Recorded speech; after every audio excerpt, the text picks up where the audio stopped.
troubles apparently when it comes to rotation. Alright.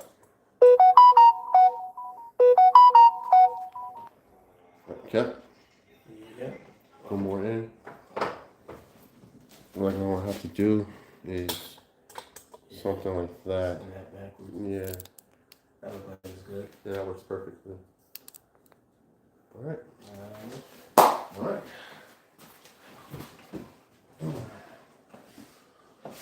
Alright, we're live and we're recording. retro gaming, right? Yeah. Oh no, right past the Airsoft. That's bastard Airsoft.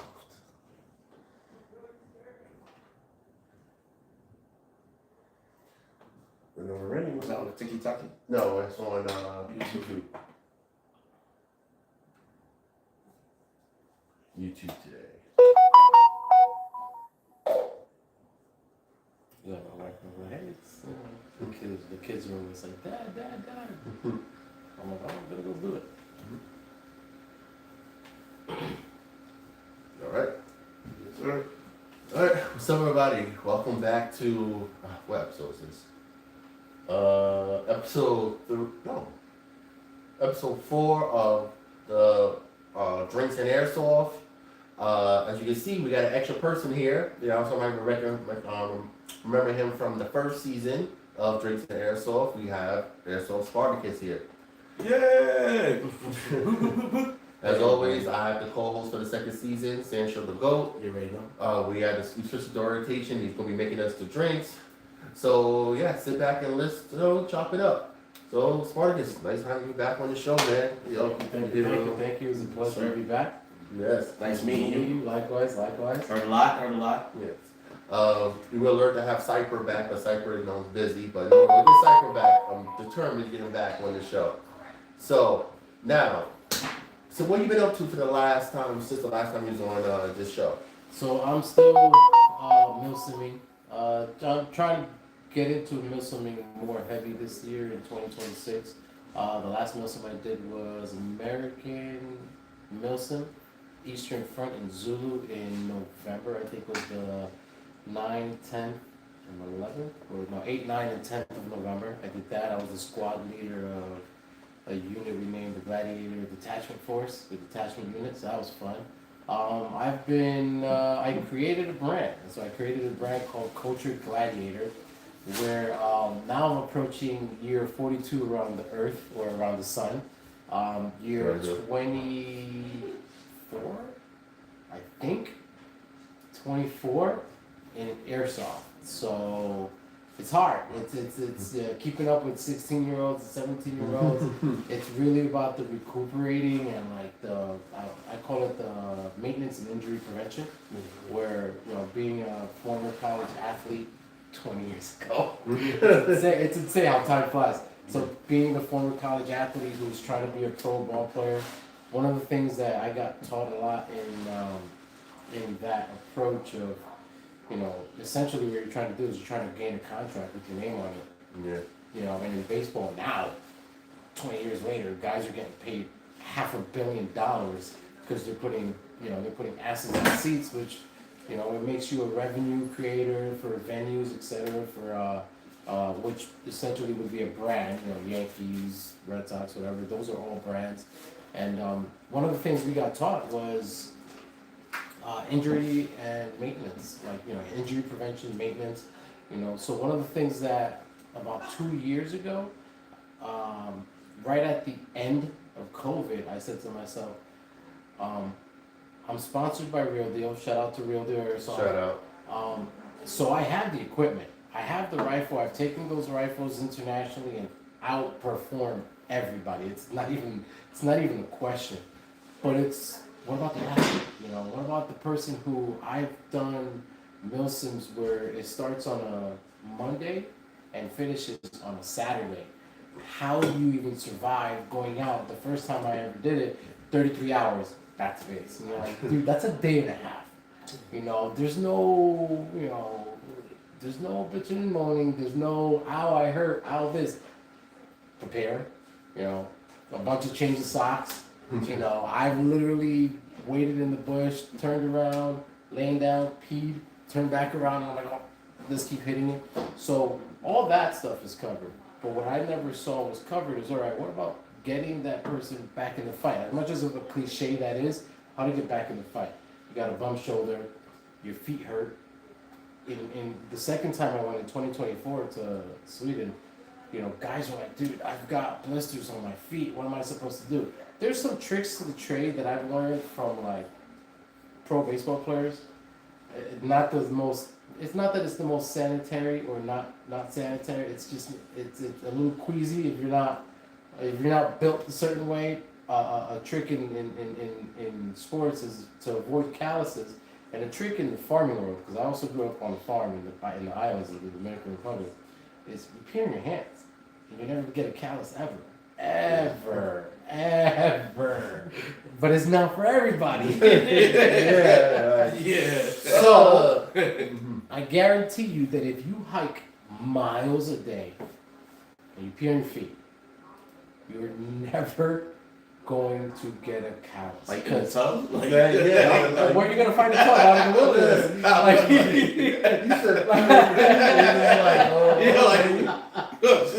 said, well, all right. So I'm also like, you know, guys, you know, my you know, lifelong friends know me. I'm a bit of a nerd, so here's chemistry. So the chemical components in your urine actually help break down the muscular tissue breakdown of your body.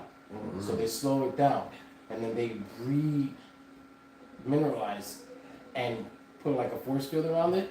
Now, if you don't want to do that, because I didn't do that the second time around. The second time around, I created something called Culture Gladiator, and I used the research and development. For me, really kicked off when I went to Brigade in 2024, and I just handed everybody in the team. Shout out to Gray Stone from Sweden. I handed everybody out, and also Snowman. He's awesome, and Rhythm, and all those guys. I handed this out to everybody. I said, use it. Tell me what you think. They were like, dude, what's in this? I feel great. So I would go, and that was when I was turning 40. I turned 40. So my feet were fucking swollen. I was like, damn. The first time I went to Sweden was 33 hours, and then we came back. The second time was like 2 days, and then we came back in. And I was like, damn, man, I'm getting old. My feet are swollen. But they're like, there's a river. We're going to go take a bath, you know, wash up in the river. If you're okay with cold water, I was like, man, bring it. Old man me, yeah, bring me some ice. I love cold plunges, but I use this, which I call the Culture Gladiator brand. And one of the things that we focused on was the athlete. How do we get the athlete to bounce back in? Well, just like you put in parts into a rifle, just like I've heard people suggest washing your BBs so there's no dust in the BBs, as long as you use them immediately so you don't have to worry about the degrading of the BBs. So I'm like, think about that for a second. If in real life, the operators look at every detail, like the courses I've taken, they look at every detail, placement of everything on your battle belt, placement of everything on your rig, where, you know, centimeters, inches, miles, ounces is pounds, where, you know, that matters. I'm like, all right, but what about getting the person back in the fight? What about healing them? Your feet are swollen, your mood sucks, you're achy, you're blistered. You're in the jungle, so you know, your feet, your armpit, your neck is itchy, because all of a sudden you're like, yo, dude, water hasn't touched my body in like 24 hours. Now I'm funky. Yeah. I'm funky, and I'm like, all right. I got this thing where if I'm out too long, I feel like bugs on me all the time. But that's you being self-aware. Like there's some men and women in this world that they can just do whatever they want. And you're like, yeah, bro, you don't smell that? Like you don't? Because I was like, I can smell your pheromones from here, my man. I can smell your pheromones from here, young lady. But you're in tune. Yeah. That's where this comes in play, where the Culture Gladiator comes in play, where I created something where it's near and dear to me. Like I said, I did a lot of research and development, and so right now we've got a few products, and every one of them has a name. You know, that's the whole concept of it. We'll start with the Untouched Gold. It's basically 5 times filtered, 5 times rendered, 6 times filtered beef tallow lotion. So I know the whole beef tallow trend, you know, look it up. I started that shit before anybody else jumped on it. I was saying beef tallow. I make my own beef tallow to cook with. So when I do Milsums, I bring that beef tallow. And everybody's like, yo, Spartacus, man, everybody loves it because we go with the guys out. Shout out to the guys that are watching. We do Milsums and I bring like an Argentine style barbecue where I'm like, you guys, make sure you bring meats. And there was a new guy, shout out to East. And he was like, yo, I've never seen this before. It was like constant, just a slab of meat of something on the barbecue. I'm like, bro, calories. Calories. I learned from all these special forces guys, especially when I was in Virginia in 2010. That commander was like, you know how we knew the guys that weren't going to wash off or wash up in buds for SEAL team training? Were the guys that exhausted as they were shoving food down their throat. They were eating because it's calories, it's science. So this is where this is too, where it's science, where you have clean, grass-fed, natural beef tallow, which is beef fat from cows that are treated humanely, they're growing up, they're healthy. Well, I take the fat, I get it from my local butcher in Astoria, I trim the fat down to absolute beauty, and then I render it down, which is basically cooking it down slowly. I do that 5 times. And every one of those times is an 8-hour process. So 40 hours alone is just this, cooking down, chilling in the refrigerator, cleaning it, cooking down. That process goes 5 times. When I do that, I then let it cool down and then I whip it and turn it into what I call untouched gold, which is a lotion that will remineralize your skin. Okay. And then I went even higher and I started adding things to it where, you know, from ancient times people have used honey to heal wounds. Yes. You know, so I use something called Manuka honey. I'm sure some people have heard of it. And the Manuka honey I use, there's different grades. When you grade the Manuka honey, you're like, it's called the NGO. So the highest grade, which is 261 plus NGO, which is the bottle of honey alone for this is like $100. Just for the honey that then, what I do is I add lavender. Now all the ingredients, and you know, we're in an era of information where if you don't know your information, it's on you. And then when you do know your information, it's on you. You know, it's you know, the sky's the limit. I have this machine where it was gifted to me because it was supposed to be something where you take butter and take cannabis, and the premise is taking an herb, taking a fat, dry the herb, decarbonate the herb, which is basically taking an herb, throw it in there, dry the herb at a certain temperature using a certain scientific method, and letting all the mass dry up, and then all of a sudden now you have nothing but the herb, where if you grab it, technically if you grab the cannabis and you eat it, you can get high off of it, because there's nothing in it anymore except the THC and the CBD components. Well, I did my research, and it turns out that that machine does that to any herb. So I can literally really make high potency of any herbs. So I grabbed lavender. And I said, okay, well, lavender calms you. It's also very good exfoliant for the skin. And I added the Manuka honey. So did that to the lavender, dried up the lavender. Then we added the beef tallow. Now, mind you, the beef tallow has already been rendered for 6 days. And the honey now took 1 day to prepare the honey. And not a lot of companies out there do things like this, where, you know, beef tallow is a big trend. If you go to the store and your beef tallow is running and you see a liquid, that's bullshit. Because they've cut corners. They've added what we call an additive to break down the fat to then give you the gold. You can't cut corners. There's nothing you can do. There's people that are like, hey, Spartacus, when is your beef tallow ready? Dude, 1 jar of beef tallow ain't ready for 1 week. You know, and that's if I get to bottling it. This is 6 days alone for me putting it in the whole process, and then sometimes I'm a little picky. I'm like, one more cycle. I don't like the way that looks. I want it better. It cuts down the beef smell. And then what I do is at the end I mix it with the honey. And this is great for like wounds, revitalizing everything. And this one I call nectar of the gods. My son has eczema. He can't do yet. So the nectar of the gods, this is gonna make your skin look amazing. Okay, right? and it's been 2 years in R&D, and I was R&Ding it on myself. So I was doing the research and development on myself, and I was like, man, this, that. I've gone to doctors because we homeschool, we homeopath and all that. We're off the grid. We don't like that whole commercial stuff. So all the doctors were like, can you bring your line to us? And I'm like, well, let me set up everything. I need to make sure that the whole chain can catch up to everyone who wants some of the product. So the Nectar of the Gods, this stuff, I always tell people, give this to your wife. This will eliminate any lotion she has in her pantry. Because I also dropped down the smell of beef. Because I have friends that are like, yo, shout out to Dillinger, because he was the first one who was like, I smell like a piece of steak walking around. And I'm like, okay, I get it. The smell of the beef. And I reached out to some people in Texas, and they're like, well, your rendering process. So every aspect of the approach of how I did this was all checked. Because I came across people that were like, hey, do this process instead. I used to do it for 2 or 3 times. Now I double it. I have flight attendants who are 20 years, 30 years into their career, and they're like, yeah, you've kept my neck, shoulder, and back pain away. I'm like, great. Throw your Tiger Bomb, icy hot, throw it out. Because that stuff is terrible for you. Now, like I said, we're living in an age of information where people are realizing that's not really that great. And putting disruptor, even when you burn an incest, everybody's like, oh shit. Dang, that's, on a cellular level, that's affecting me. And that's where I came up with the oldest product here, my bread and butter that I swear by.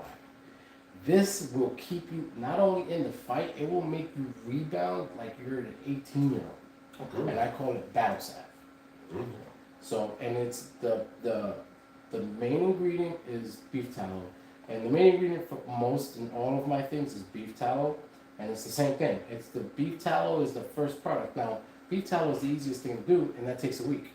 After I get my beef tallow processed, I jar it. Now we have beef tallow, cooking beef tallow you can cook with, which I suggest. If you're gonna make some eggs, I think that if you get my beef tallow and you do some French fries, have you ever had a beef tallow French fries? No, never. Dude, McDonald's, when Ray Kroc got into the franchise, they used to use beef tallow.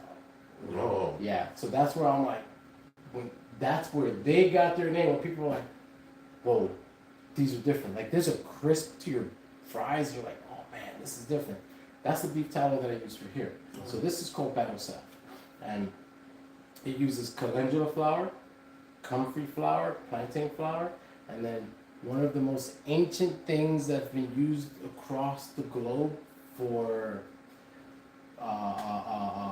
pandemics and for plagues, which is frankincense oil. Yeah.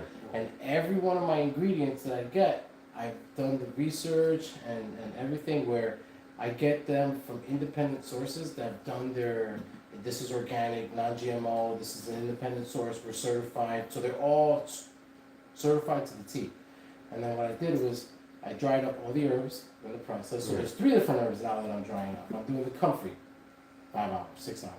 The plantain flour, plantain leaf, 5 hours, 6 hours. The calendula flour is such a homeopathic remedy flour that it attacks certain ailments where I'm not going to say it out loud. If you look it up, there are pharmaceutical companies that don't want you knowing what calendula flour can do. I'm going to talk after this. Yeah. I dry up all of them, and then I put it back in that machine, and I put in the liquid beef tallow. So I warm up the beef tallow and I throw it in there. And then, so this is the longest processed product that I have that probably takes like a week and a half. Aches, pains, inflammation. You have eczema, your skin's cracking, your lips are going crazy because you work outside, swelling. This will take it away. Unofficially, I met a client where I was working, and he unfortunately is going through stage 4 lung cancer. And he was, because of his medication, because of chemo, he was going through necrosis of the feet, which the tissue's dying. Yeah. He stopped his medication a week in. Wow. And I was like, dude, no way, please stop. He's like, man, I've been keeping you in my prayers. I have no idea what this is. This is it. And I was like, call me, man. You'll get a free supply for life. Like, are you kidding me? Stage four lung cancer, and it's keeping your necrosis away. Yeah. It's literally keeping the dying of the tissue away. Come on, man. What are they not telling us, man? Because if this is an animal fact. Yeah. So pretty much, I'm just gonna put this disclaimer. Spartacus is happy with life. Yeah. You know, because we're not with Bowen, mysterious. But listen, this sounds like. So first of all, thank you for bringing no samples problem. around. I love it. So let me get it right. This is good for aches and pains, scars, gut, stuff like that, right? Yeah. This one, Nectar of the Gods is good for eczema. Yeah. Right. What else? Eczema. Anything that you would use for skin conditions. This right here, Battle Sap. If you feel like I've got full blown eczema that just won't heal and it's achy or whatever, put this on there. Okay. This will heal. If you have a splinter, this will heal the skin over the splinter before the splinter gets a chance to come out. Oh, okay. There's another one that I'm working on called Into the Fray, which is a black pulling salve. Where I've used it on my son, I've used it on my wife, where they have a splinter, put it on them, it's black, used with charcoal, tea tree, a whole bunch of different things. That's the next one that's coming out, Into the Fray. And it's called that for a reason, because it's like, hey, do you have a deep embedded issue with your skin? Use this. Once you're done with that and you see your skin's improving, hit it with this. Once you're done with that and you see your skin's healthy, rejuvenate it with this. Once you see you're happy, you've already addressed your habits of eating, because at the level of the cellular level, we have to address how we eat. Yeah. Where it's like that's what changes me in comparison to my teammates and everybody else. Where they're like, what's he doing that I'm not doing?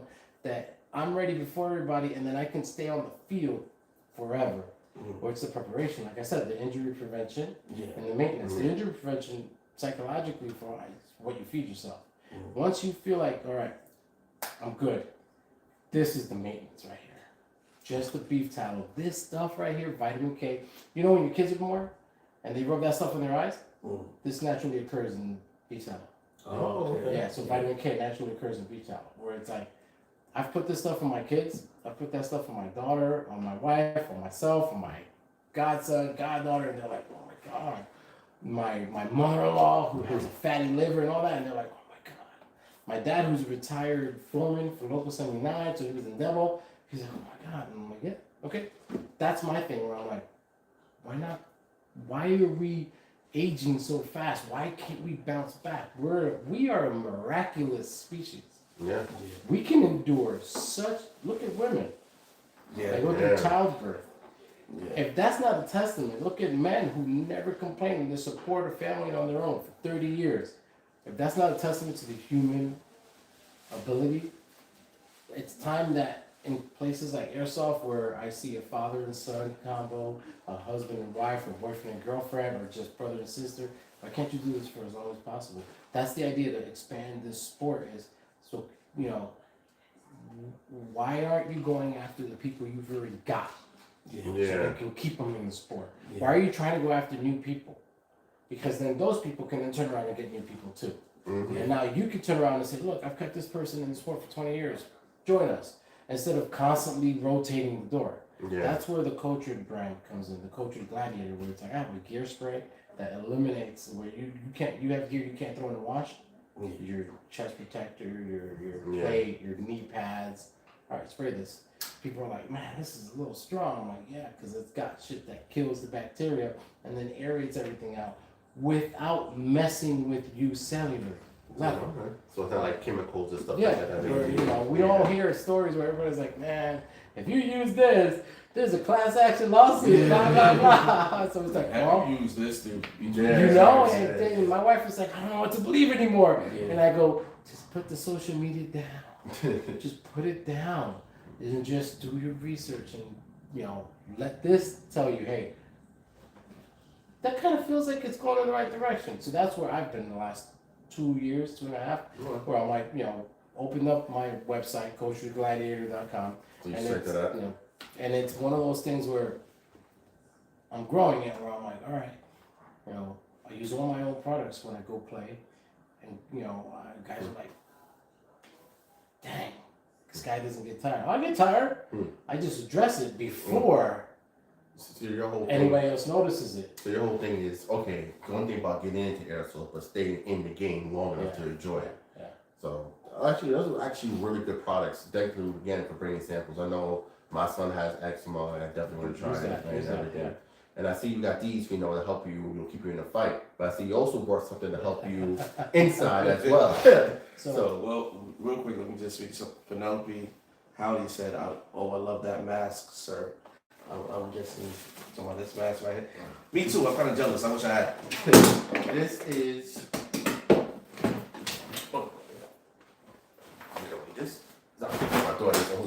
This is a SRU mask, pretty much full face protection with fans on the side.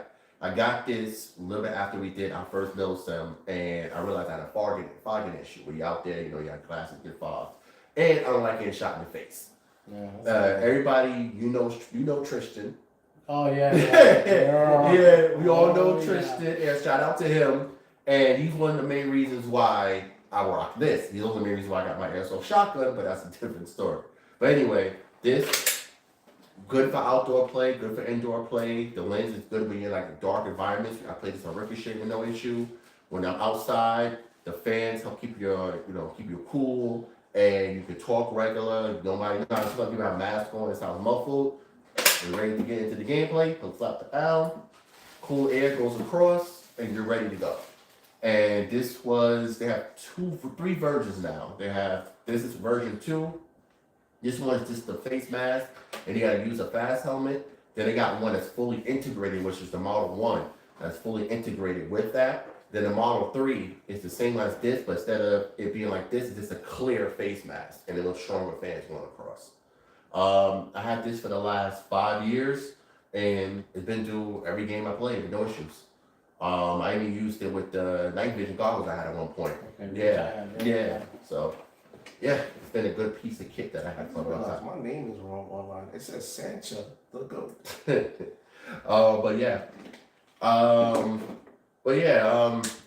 So it's that. I know you have a unique helmet that you use through. So I use a lot of people when they see me, they're like, what's that famous rapper MF Doom? I'm like, it's not. I know. I appreciate it. I have respect for the MF Doom fan base, but it is a Maximus mask from the movie Gladiator. So it's an 18 gauge steel metal mask that I put it on, and I put it on my helmet. I took off the top part and I put it on my helmet. And I'll tell you what, man, when I play indoors, I'm not afraid to breach. Like, I will breach, get hit, run back to respawn, come back, and just keep going. And you'll hear the steel getting hit. And I'm like, all right, I have a mesh mask. I cover it up usually with a balaclava. And then, my mask, I love it. I would never change it. I am scared to use a mesh mask now. I tried it one time with the mesh mask goggle combo. And I got hit right in between where it wasn't covering. And from there, I was like, yeah, that's it. See, that's one thing that every single time that I've played indoor, there's always one time I get hit. And I'm like, I'm not doing this anymore. Yeah. And then the other side of my brain goes, stop, you little bitch. Turn around, go to respawn, compose yourself, and just go get it. Because at the end of the day, there is a masochistic side of us that wanted to play this to feel that kind of pain. Yeah. Where now, 20 plus years, midway to 30, I'm like, I'm alive. Like, I feel that pain. I'm like, all right. So this is what the Greeks call ouzo, which is basically like Greek moonshine. The other one is called Tipuro, but this is I live in Astoria, which is like Greek Central in New York, and it's one of our favorite. Is from Aposta Lagma, and it's a Greek spirit, 59% alcohol. Are you supposed to drink this straight or? No, you sit this. Yeah. You drink this straight, you're gonna start doing the Greek dancing that you see them do. This is your Because I was scared already. Yeah, that's I mean, if you were gonna do No, it, I ain't. No, you sip it. No, but or do you mix it with anything? Like no, ginger just ale? straight ice. Just straight Just ice. straight ice. All right, just in case we'll keep it. Just straight ice. This is the kind of stuff where you know how you see the Greeks doing those slow dances. Yeah. That is called Zimbekiko, and that actually comes from the ancient Greek times where they would go to war, and they would get hammered on the boats on the way there, because they never knew when's the next time they would enjoy life. So the idea was, you know, you go ahead and dance and you embrace your ancestors, you embrace your heritage, because you never know. You know, you had kings like Agamemnon, who was the king of some of the Greek provinces, and he was the famous one because he had Achilles. You burn the boats, you know, because it's like, hey, we're burning the boats, so we don't win this war. It has a very nice, unique smell. Yeah. So in Greek they would say stiniamas. Stadiumus? Yeah. Stadiumus. All right. Yamas. And you see why you sip it. Oh, yeah. Yeah. It tastes good. Yeah. This is it'll warm me up. Okay. Penelope asked, why did I stop paintball? And I said the realism of airsoft. That's how I'll explain in a few. So, Yes. Fumbles and I, and my brother, Prototype, he was my prototype. Yes. We used to play paintball. In the beginning, we got into paintball Yes. heavy. And we always went with like the paintball markers that were realistic looking, Mac fact. right? No, first we had the realistic Yeah, one we had because I had a Project Salvo or something. Yeah, and then I had the Tipman. And then we decided to go MagFed because we wanted that realism. I hated having that hopper on top. Sometimes you're running and it gets loose and paintballs are flying everywhere. Mad noisy and stuff. Noisy, you're running, all you hear is right? I couldn't turn it to the side because then it wasn't feeding it. You know, you're trying to be strategic and it was just too much.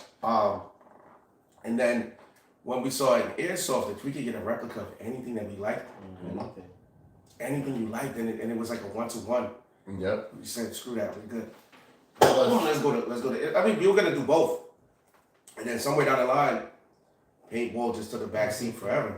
And we just kept on doing airsoft. Like, I know what happened, the reason why. So it was shortly after we got into airsoft. Me and Sancho got into it, and we brought everybody else into it. We tested it out first, and then we found all these stops. You could get these airsoft replicas.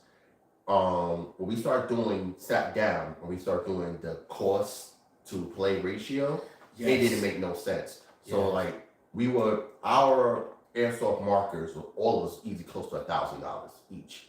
I paid almost close to $1,000 by buying it and then modifying it. maybe the airsoft or the paintball? The paintball, sorry. Paintball Paintball marker, the T15. The C15, the Tiberius T15, they were like $600, $700 base, right? Yeah, we also and we had to put stuff on it. Yeah. So we paid. We brought like we all. So it was three of us. We all brought it. So it's like $1,500 just for the base model, and then we pumped another. Base? That's just for base. Just for base. Yeah. And that's because we wanted. We wanted MagFed, and we wanted it to be first strike ready. Yes. Okay. Right. And so first strike is supposed to be okay. You could turn it into a sniper rifle, right? It's supposed to be accurate, right? And the T15. And then you find out how much it costs to shoot those first strikes. Those first strikes were expensive, right? And then if you go to a place, there was a place in Long Island, I forgot we went. A box of paintballs was like $90. Yes. High velocity. High velocity. I used to ref airsoft events. I used to have ref there at some point. $90 for a box of paintballs. Yeah. Well, that's where most of the paintball companies that own a paintball field. Yeah. that's where a lot of the revenue comes in. From the paint. Because then you can't even hold the paint. Because after you use it for that day, you only got a couple, maybe 2 weeks before the paint becomes no good. Yeah. And then, like you said, our base markers, paintball markers, is $500. I pumped another 4, maybe 5 into it. He pumped easily another 4 or 5 into it. You know, and that don't include our sidearms. Yeah. What? Man, that includes our sidearms. Yeah. And So we had a battle with sidearms at one point. I brought the bullshit Tipman TPIX. Thought it would be cool. Biggest piece of junk I ever I bought. bought the Tiberius. What was it?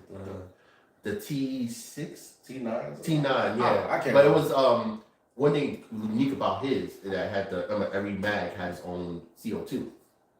Yeah. Okay.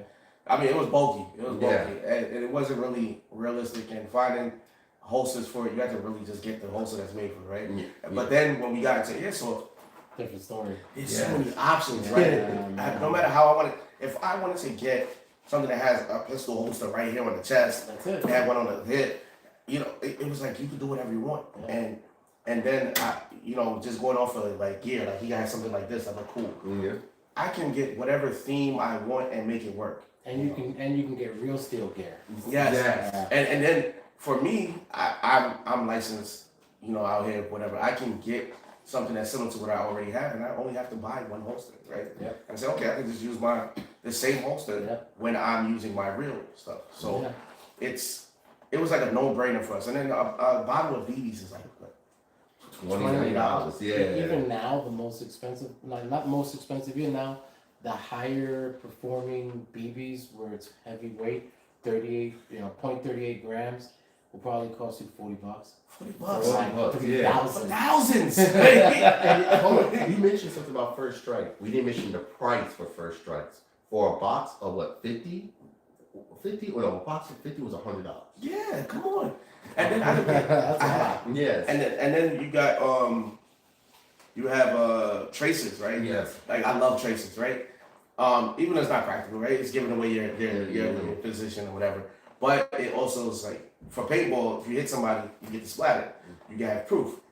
With the tracers, if you hit somebody, I can see that hitting you. Like Yeah. that's kind of like a like if they don't honor the honor system, You it's like, see them. I see them hitting you. And if you're recording it, you see me recording it. I know I hit you. The tracers, it just look cool. It looks cool. Yeah. One of my tracer units has a flash, like it's a muzzle flash, right? And then it's sending BBs at you, but it has a muzzle flash, which to me is just fire, right? Yeah. You don't have that. There's tracer units out there that are insane. Like shout out to Panda Brothers who got me a tracer unit where there's a reservoir in the actual compartment of the inside of the tracer that takes this oil. Yeah. And when you shoot it, you can choose. I can open up my app to it for the eShooter app. I can choose what color the tracer unit shows off. I can choose how intense the color is. I can choose what pattern. So a lot of times to save money, we'll throw in, because we do Milsim, so we have low caps or mid caps. Say it takes, I do a lot of low cap because I'm pretty disciplined in shooting. Yeah. So I'll do 40 rounds, and I'll put maybe every 3 or every 5 rounds a tracer round in it. Okay. And then I'll program it on my phone. Hey, every 3 or 5 rounds, there's a tracer. And you'll see pop, pop, pop, tracer, pop, pop, pop, tracer. Then the last 5 are just tracer. So when I go pop, pop, pop, pop, tracer, tracer, okay, I'm about to go Winchester. I'm about to go dry. Yeah. Let's get ready. But with this one, the oil, when you shoot it, it gives off muzzle steam. Yeah. Man, first time I saw him shooting that in American Milsim, I'm like, yo, got another one of those. He goes, yo, I've got a few in the truck. Who made it? I don't know the company, but if you want to get them, you can get them from an airsoft company based out of Luzerne, Pennsylvania. It's called Band of Brothers Airsoft. Shout out to Nelson. Man, he handed me that tracer unit and I was like, oh shit, this is amazing. I was like, and it's also a chrono. Oh, really? Yeah. Okay. It's insane. So I went to an event indoor and they're like, oh, this is chronoing this. I go, no, it's not. I go, I'm using, and it tells you, hey, what rounds are you using? What weight? So I'm like, I'm using 2 8s. And this, I go, your chronograph is off. Correct it, please. And he did. He was like, oh, I'm sorry. I'm like, man, you would have made me put my rifle in my case, bring out the other one, which is not bad because they're all real deal rifles. Yeah. I'm going to outshine everybody here, period. But this is the one I want to use. When you say real deal, that's a company. Real deal airsoft. So it's Yeah. a person in this real deal that he makes airsoft. He's a mad scientist. So now you sound like the Terran Tactical of airsoft. Yes. Dude, Yeah. So let me tell you, up until I met him, when I participated in something called Airsoft Pro League, there wasn't. he was involved. He was involved. we want to touch bases real quick with that, but yeah, continue. Who? Jaden Smith. Who? Me? What? That can't be. What happened? Somebody said you remind me of Jaden Smith, and I'm like, Who? Not me. It's definitely not me. So with Real Deal, again, performance, Yes. maintenance. I was an athlete. I started playing airsoft in college because my coach was like, you need to find something else to do so you don't burn out and just only do baseball. You know, I wanted to be a pro. I wanted to do this. I wanted to expand my horizon. And I was like, how about this, coach? I found this. You know, I was very big on eventually at some point I might just join the military, etc. And he was like, yeah, that'll do. I found, you know, civilians, military tactics, airsoft. I was like, it was 2003, you know, in the infancy of Google and Google searches. So I'm like, what's this? So Nobody really knew took about my butt airsoft. to Port Jefferson. Fast forward to like 10 years, 15 years later, I can't find an airsoft producer of components that I can keep up with that won't break down. And I'm like, what the hell? You know, these internals, the bushings, the motor, the seals, the O-rings, all that stuff is breaking down. The inner barrel. And then all of a sudden somebody puts up that they're doing this thing, roll call, Airsoft Pro League, and all that. And I'm like, listen, you can't have an Airsoft Pro League without one of the best players in the country don't even know it. I got a chip on my shoulder. And he was like, who are you? I go, just let me come. I went there, and that was when I had the whole Spartacus thing. Yeah, that's everything right there. I met him in that event. And I met Jake, who runs Real Deal Airsoft. Jake is real cool. Dude. When I first started, he was. I've now landed with him a sponsorship where he just drops everything into the rifle. And what I mean by he drops everything into the rifle, this rifle keeps up with me and then some. Where it's like, you know you're playing against me. Mm-hmm. Like, yeah, it's a chip on my shoulder. Yes, I'm about to be 42. I run circles on 16-year-olds. Mm-hmm. Like it's yesterday's business where I'm like, oh, are you okay, son? Keep up, keep up. Reloading, like his components. First off, you got places like Extreme Airsoft out in Rhode Island. They carry his gear, they carry his components. So if you want to build something straight out from the box and just upgrade it, you guys were talking about how it costs you almost $1,000. Yeah. Dude, do you know the kind of rifle you would get if you dropped that Real Deal? My AK from LCT is set for outdoors, but I can use it indoors because of its ability where I can use it indoors almost without doing anything to it. I'm just changing the rate of fire. And go on my Leviathan app, on my Jeftron app, change the rate of fire. If I want, I can semi-lock it so I know my AK or my M4 will never slip from semi-lock to full auto. It'll still just be single semi. And it's one of those things where it's like, I swear by it. You ever get your rifle tuned in, changed up, get the internals done, do it through Real Deal, because it's just game changing. You want to have fun in airsoft? Get one of his rifles. Or get your rifle right now. Get one of your rifles done by him. I promise you. I've taken it to Sweden, and the consistency, the airflow, the air seal, the ability that every single round is within 1 foot to 2 feet, where it's like 360, 361, 360, 359, 360, 361, and I'm like, my God. I mean, that's the first thing when I chronoed in Sweden in 2024. The first thing they were like, you're shooting too high. And I'm like, what? I'm like, hold on. I looked at my friend. I'm like, what rounds did you give me? 2 5s. I go, I'm not using 2 5s. Yeah. I registered using 3 8s. In Sweden, I'm shooting with 0.38s, 157 joules, so 1.57 joules. I'm shooting 380 feet per second, 25 rounds a second, sending out 0.38s. And the ref who's chronoing me, he goes, wow, American. And I'm like, what? He goes, this is pretty consistent. And the accuracy. He said, wow, American. Yeah, they're different out there. You know, especially if you're red, white, and blue, they're like, because, the gun culture here is unmatched anywhere else. Yeah. We love our guns. It's unmatched. I have no idea. Yeah. And so the Real Deal components, I'm like, damn, dude. Even his, like, gas blowback grease that he uses. You can use that for your regular AEGs and all that. People have almost every single event. Everyone's like, who's that? Polar Star? Is that a pneumatic system? No, it's a real deal system. Nothing against Polar Star or pneumatic systems. It's just this keeps up so well that you can confuse it for a Polar Star or an engine or anything like that. And you're like, well, damn. So when I tell people, like, when you're saying that your paintball markers are almost like a G, I'm like, man, if you gave Real Steel a G, you'd come back with the rifle or platform, and you'd be like, damn, dude, I ain't never putting this shit down. So do you order the rifles from him, or do you give him and then he upgrades? He has pre-built too. Okay. Yeah, he has pre-built too. And it's pre-built, and the thing is that he engraves and everything. Like he engraved my AK with my logo, with the Greek key, which is that the square stuff that you see. I was like, man. And then he was like, and this was while I was getting ready for Sweden. So the rifle arrives like 2-3 weeks before I go to Sweden. And I'm like, what's this?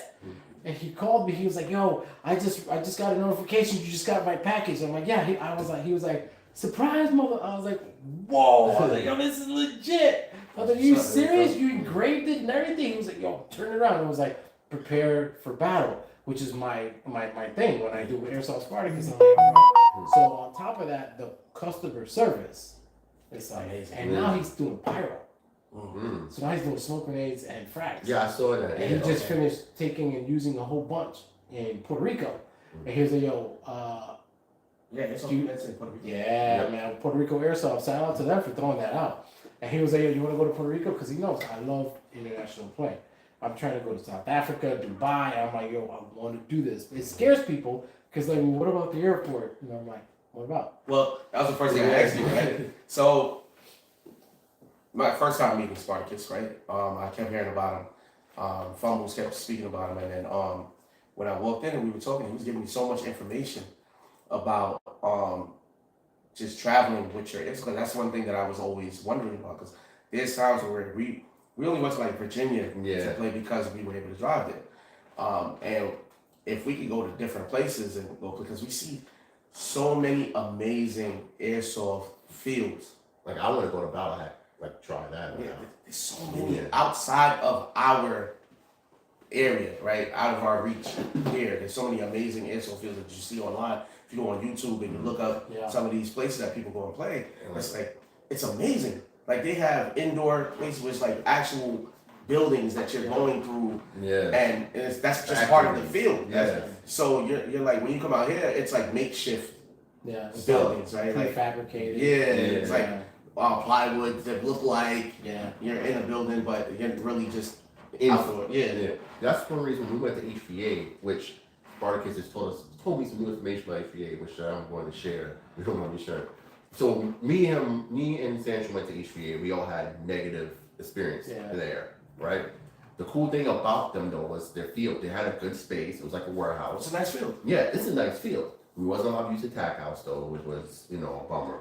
And it was like the quality of like not even the people, but it's just like the people wasn't calling their hits and their environment. And then I did a video probably 5, 6 years ago when I first went to HVA, and I voiced my negative opinion of the place, and I got hammered online.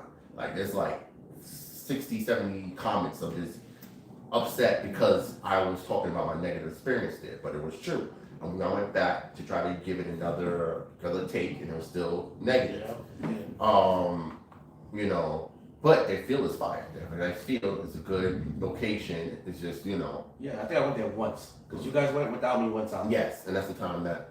And I went back. I went once, and I felt like the one issue I had was the lack of people calling their hits. Yes. And, somebody, and then sometimes I can't really blame the person because some people, their getup, right, their theme, they're so covered up and padded. You can't feel nothing. Like, I don't know if they even feel it. Right? This guy was walking around looking like the Undertaker. I have solutions for that. There was a guy we went to go play paintball in Virginia, and now it's Virginia. It's during the summer. It's like a heat wave. It's like 80-something degrees outside at one time, and we're playing paintball. So we're kitted up with our stuff. This guy's in like a falconer's outfit. He had a long trench coat, the gloves you use like for falcons and everything. And it was hot. And he was running. We were like, yo, he's gonna pass out. And it was like, but you would hit him, and he wouldn't feel nothing. Yeah. You have to literally hit him multiple times for him to call it. Yeah.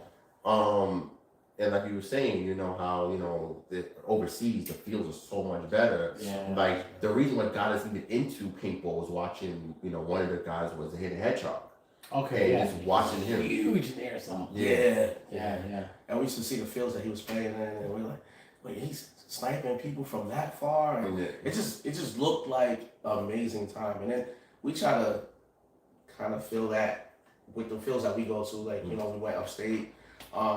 Was it Liberty Paintball? Mm-hmm. Liberty Paintball is cool, but you have to go with people. Like you have to come with the group you're playing with, because they don't do airsoft most of the time. They're a paintball field, but you can do a private party. But sometimes it's so difficult to get people. Yeah. Because like in a private group, so everybody's scared of getting hurt. I tell people when instead of going, go get hit. Once you get that fear of getting hit out your brain, you're in the game. Everybody has that first thing of being hit. So my question for you, because you guys have obviously played a fair amount of paintball, what hurts more, paintball or airsoft? I want to say it depends on the range. Yeah. Okay. Because close range, you get hit with both. I think so. When you play me, let's say for example, places like Ricochet, where I really played heavy at some point, the average encounter is like here. Yeah. If we're encountering like this close to each other, what's worse, airsoft or paintball? I want to say paintball. Okay. Yeah. Because that's where I tell people, I'm like, listen, airsoft is like, it just scares the crap out of you. Yeah. But you're not getting hit with a wad of paint. See, and paintball is hitting you like pushing at you by CO2 or air, One thing I say, if you have a proper gear with airsoft, say you have the long sleeves up, even though when you get hit close range, you can just feel it, but it won't really, you might have a little bump. Paintball, you get in, I remember we hit somebody close range. Gear on. I hit somebody close range, he dropped. I thought, I mean, it's like I said, how many grams is a ball of paint? I don't even know. But the thing this is what things, right? With paintball, what people used to do when this is how the cheating, this is how bad it got at one point. No, freezing wasn't even the worst part. So let's say you go out there with your gun, you chrono. A lot of the speedballers and stuff would do a chrono regular. Once you get into the field, ramp it up to like max. Especially they see people like me and Sancho, who we had mag fed, we had the distance. So we didn't need to be close to you. We could sit back and shoot you from a distance. I mean, that's what we paid for. They have to dump so much paint or get close. That's one of the reasons I hated paintball. This thing right here, like it exists in airsoft and speedsoft. Yeah, it's called binary trigger. So like the airsoft rifles that I get from Real Deal, that's all. You just confirm. You can configure all that, and that's fine because we're kind of more on an even playing field than when you're in paintball and we're mag fed and you're just going like this, just dumping, you know what I'm saying? At least the playing field is still a little bit even when it comes to airsoft in that way. Because we both probably have the same amount of BBs. I'm not sending them as fast as you, but we have the same amount. Yeah. One thing about what Magfield we did, it taught us ammo discipline. Because now we're not rolling around with a Harper and all this paint. I carry 6 mags. And we all carry around the same amount of mags. And that's the reason why we ran with the same marker. So in case like we out there, we're like, And those mags are expensive, by the way. Don't even get into the price of the mags. During the drought there was a shortage of T15 mags at one point that the mags were going for most of the same amount of money close to the gun. And what? Yeah, because everybody was buying them. That's insane. So buying and reselling them. So they were buying and reselling them. So they came out with the Virgin 2s.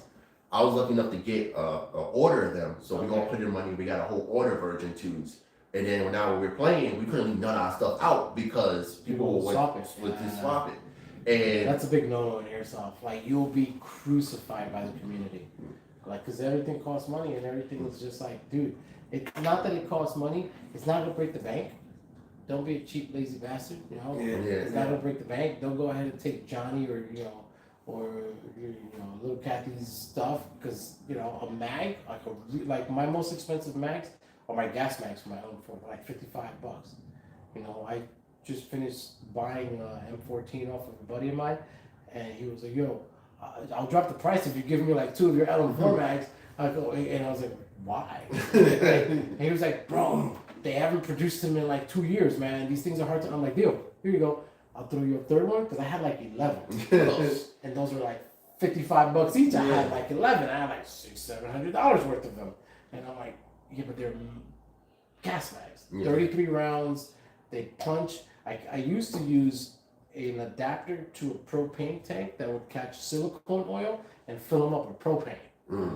Man, you would hear the slide, the bolt, ka-kang, ka-kang, ka-kang, ka-kang. I literally have footage of somebody, I'm going in through a house, bah, bah, ka-kang, ka-kang, ka-kang. You just hear the bolt just sliding the next round up. And I stop. Guy's like, "Nope." And I was like, "Yeah, I love this sport. I love Airsoft." Because I'm like what you're saying, the realism. I have gear that I got off of Haley Strategic. I've got my Safari line from T-Rex when Lucas Bacchus was still representing the brand. Like my battle belt is T-Rex, and it's like my sling is a Haley Strategic sling, where it's like, that's all real steel stuff. Yeah. And it's still going. Like my Safari line holster from my Glock 19X, bro, there isn't a dent on that, and that thing has gone to multiple countries, multiple states. It's literally gone through, I don't even know how many hours, thousands of hours. And the one good thing as well when it comes to airsoft and paintball is the cleanup, the maintenance. Yeah, man.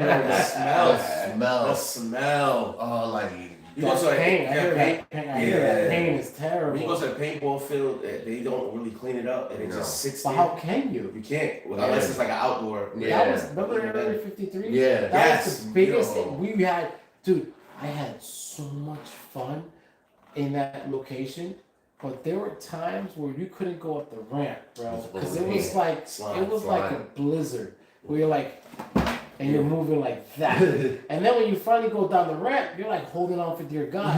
So at some point, the guys that would play airsoft on Tuesdays, we put on the shittiest clothes because we're like, and then we'd be like, I don't know, and I'm like, you know what, I'm only gonna bring my gas blowback guns here. I go, because those I can really clean. I ain't bringing any airsoft electric rifle here. I'm not bringing my AEGs here, because this paint, and then you have the gravel and the sand, where I'm like, guys, did you think about that? Gravel, sand, and paint? I'm like, oh, God. And they were power washing. Yeah. That shit was doing anything. Yeah. It was just making everything wet. I know. And so, yeah, the paint aspect, that's the one thing where I'm like, I'm happy about airsoft. I think when our first day we played airsoft at Strike Force at their old location. And this was my Farmingdale, we tripped because it was like a puddle of BBs. It was a puddle of BBs. Like, that's the worst to kneel on. Yeah. I was just walking. I'm like, be careful, and we both. And like I was like, oh no, this is ridiculous. Yeah. That first day, I gotta admit, is when we got into it. Look, the first one I brought was the 1911. That's when we get the knowledge, which me and him had a battle. He had a combat master. Okay. And I have the Which knowledge. is a great platform too. Yeah. And I'm big fan of Novice because of the reliability and everything like that. He won. At the end of the day, he didn't win that that battle because of just how out the box ready it was. But this is actually more customized. Like all this stuff had to be added, where his came out the box ready to go. The airsoft has changed because you can get something like have you heard of the AAP 01? No. Mm-hmm. So the AAP 01 is like a $99 base pistol. Mm-hmm. And then you could reach out to somebody like Jefe Airsoft. Shout out to Jefe. El Jefe Airsoft, based out of Florida. He's got CNC parts. He's got customizable parts where you spend another $200-300. Now, mind you, the pistol costs you $1. Mm-hmm. And you can use it. I recommend 20 plus years, 23, 24 years in airsoft. I recommend you buy something out of the box.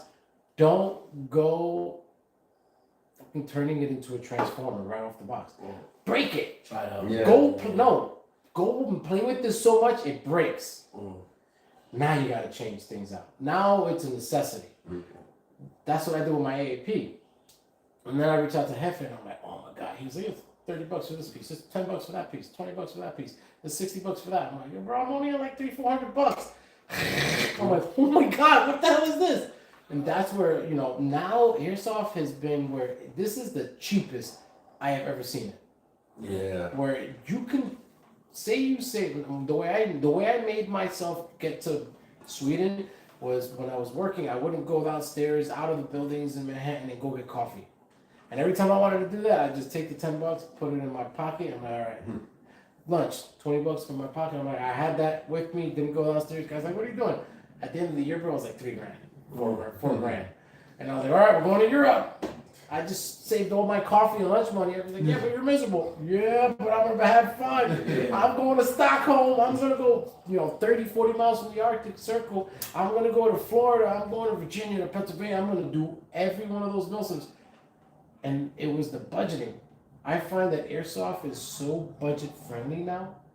It is the most budget friendly. Now, mind you, there's some things in Airsoft that if you don't watch it, it's gonna cost you money. Like I say, like the frags and the smokes. Yeah. Bro, if you don't watch it, man. Yeah. One frag grenade from like Enola Gay is like $12. Remember, we went to Radio Silence. There was a squad, Gold Squad. They must have do like 100 frag grenades. And that's like yeah. That's like a G. They do lead. It was like That's like a G. at the end of the game. I remember at the end of the game, after everything's over, we all in the area. We all we talking, chopping it up, and we talking to the other squad. And shout out to Cutthroat and Child Lock. I think you saw the video. He was like, "Yo, that first night, whatever crew that was, they easily threw $1,000 worth of frag grenades because it was just we was on patrol, and every 5 minutes all you heard was pa." Yeah. They make sure they got no sleep. There's a grenade that I'm gonna try to get to, but there's paperwork I gotta fill out through Band of Brothers Airsoft, where you have to have a pyrotechnic paperwork, like affidavit or like release form that certification. Let me get that right. Let me correct that before legal. It's a certification course that takes like 10 minutes that says that you are certified to handle their pyrotechnic. Dude, you drop this frag in the room and it's like 6 frag. And I'm like, oh, it's like $50 a frag. But it's for, like, that's what I'm saying. It can get expensive. Where we're talking, we're like, yeah, but we're going to go to Crescent Pines or Crescent something, I forget. It's the insane asylum. I forget what the psychiatric ward in Pennsylvania. He wants to do that. And he's already lined up. And I'm like, I don't know, man. $50, that's a pretty cool freaking thing to do. Just drop a frag. Imagine getting on that 360 camera and all you see is, because it has a flash to it. Yeah. Drop it. And then you breach. And you're like, oh man, dude, no one's waiting for that. But it's $50. But it's for the fun aspect. Yeah. Like, dude, since I wanted to. So here's my thing. I want to do Wilson. Yeah. Right? Yeah. We tried. We dipped our toe in the Milsim world when we did that event, right? Yeah. We did the 3-day event. A lot of things happened. I don't know. I'm kind of like intimidated with the multiple days, right? Yeah. Right. The multiple days and figuring out the sleep thing and all that, right? And then what gear do I take? Like, how do I know I'm ready for a Milsim? So, you're never going to be 100% ready. It's about being, it's about dexterity and being able to be fluid. Hey, I don't have this, I got to adjust. I don't have that, I got to adjust. What are you comfortable? Your comfort level. You have to be comfortable being uncomfortable. That's the first thing I always tell everybody. If you're going to do Milsims, you've got to be comfortable being uncomfortable. I hear, oh, this sucks. I'm like, suck it up, buttercup. And embrace the suck factor. The one thing that I've enjoyed, and I've said, there are people out there, and there are big Airsoft names out there that have said this comment. Oh, Airsoft and real steel, there's no real transferable. No, that's not true. The one factor that I have learned from the Special Forces community that I took classes from and courses from is the suck factor. Where they have literally said, expect your comms to fail. Wow. Okay? Guess what has happened in every single fucking event? Someone's comms fails. And guess what those people feel? Oh my god, my comms are failing. Okay, bro, figure it out. I carry 2 radios. Okay. Now, no, grab somebody who's a radio guy. Do this, do that, do this, do that. Milsims are that component in a wider spectrum, where it's like, for example, sleeping. I still haven't figured out 23, 24 years what I want in my sleeping approach to airsoft. Because I'm like, do I want to put a rooftop tent on my truck? Or do I like my Native American style teepee tent that I have my wood burning stove in, where I've literally camped in an airsoft event, shout out to Grimmy Tactical, where overnight it was minus 11. Minus 11. And inside my tent it was 60 degrees. I was in my underwear, burning wood inside my tent, and just passed out. It was snow, and in the morning when I woke up, it was just frost on the inside of my tent. Because I was like, all right, everybody's like, yo, how? And I'm like, my boots are dry, my socks are dry, I'm dry. It was minus outside. I'm good. And the funny thing is, when I went to that event, no one had what I had. No one. Not a single person. I dare you to contest that. Not a single person at that event had a wood burning stove in a tent.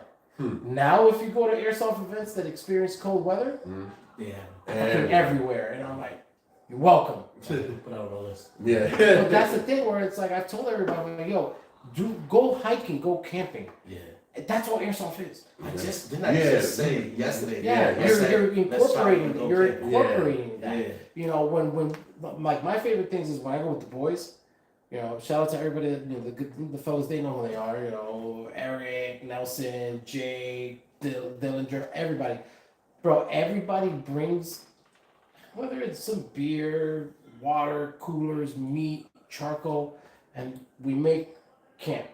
And it's all surrounded, all different tents. And in the middle, they know, I bring a fire pit. I bring the Argentine style fire charcoal, where it's like, all right, and it's constantly something cooking. I bring the party style tents, like 2 or 3 of them. Yeah. Wow. So we have everything. Like that's the thing. Where it took years. Where I'm like, I don't like that. I like this. You know, there's one of the guys. Shout out to damn it, I forget the name. He'll come to you later. He poops in his tent, bro. He has a toilet in his tent. and I was like, yo, and I was like, nope. Cause you said go ahead. No, sorry, because you just said poop in your tent. I'm like, what did you before saying you have to pee on your hands and stuff like that? But it's like he has like this little station, and I'm like, yeah, but then you gotta wrap that shit up. Literally, you gotta wrap the shit up. My wife was like, you use the porta potty? I'm like, yeah. And now my wife was like, here. Porta potty covers, and I'm like, oh, this is bougie. I'm like, I'm used to just like I said in Bergkamp, bro, in Sweden, the craziest experience. I had a shovel, dig a hole, and I was just like, I just let one out. 2 minutes later, we're getting engaged. I'm already covering the hole, and I'm like, yo, man, this is as real as it gets. Like you were talking about Milsims. I just finished dropping a turd, and then we just got engaged by a technical, and we're hitting him with an AT-4, an anti-tank missile launcher. And I'm like, man, this is awesome. But that's the thing, like, if generally speaking, certain things make you uncomfortable, you can't embrace that and enjoy it. Yeah. So when I say with all those things that you're questioning, you have to do some self-reflecting on what level of uncomfortness are you willing to reach where it's just not gonna bother you. Like there's guys that, you know, they're constantly going back to their cars. You have Milsim West, you can't go back to your car, you're done. You're DQ'd. That's it. I love that. But I also see it as a hindrance. Not everybody can go to that because in my opinion, 75% of the airsoft population can't go to that. If not more. Yeah, a lot of people. That's hard, dude. That's military requirement right there. When we did Radio Silence, a lot of people were saying, complaining that the reason why they didn't go is because they want to have they bring their VR, their RV and stuff. A lot of them said, look, I can sleep on the floor or whatever, so it was hindering them, and that's why a lot of people didn't go. Mostly, remember, the Rebels was majority of our team at the time, 5 boroughs at the time, and then we kind of prepared for it, but everybody else.